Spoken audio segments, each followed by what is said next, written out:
পুলিশের ফায়ারিংয়ে কম লাগছে এদের এদের সিভিলিয়ান ড্রেসে হাতের 7.62 আপনারা নিজে দেখছেন 7.62 মানে 7.62 রাইফেল। এখন ইনভেস্টিগেশন করার ম্যাসিভ ইনভেস্টিগেশন দরকার।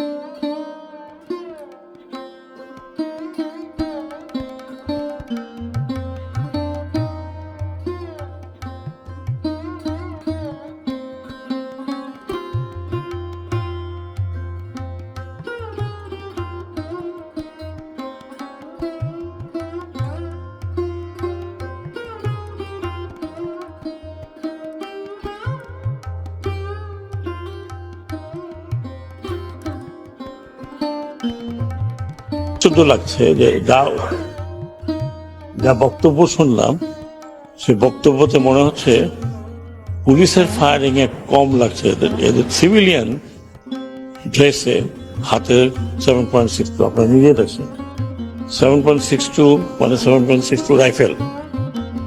এখন ইনভেস্টিগেশন করার ম্যাসিভ ইনভেস্টিগেশন দরকার যে এরা কারা, কাদের হাতে এই রাইফেল, যেটা প্রহিবিটেড রাইফেল, কাদের হাতে এটা আসছে, এই এলাকাতে কে কারা দিচ্ছে।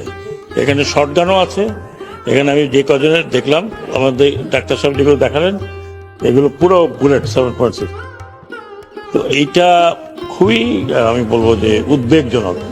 একটা পুলিশের হাতে আছে, ইউনিফর্ম তার হাতে আছে, কিন্তু সিভিল ড্রেসে কারা আনসার এলাকাতে গিয়ে তারা বাইরেও হয় নাই, তারা কিন্তু আনসার গেটের মধ্যে তাদেরকে এরকম ভাবে ফায়ার করছে। আরো নাকি এখানে তো মাত্র 7-8 জন ওদের আনসার যে হসপিটাল ফ্যাসিলিটি সেখানেও আছে।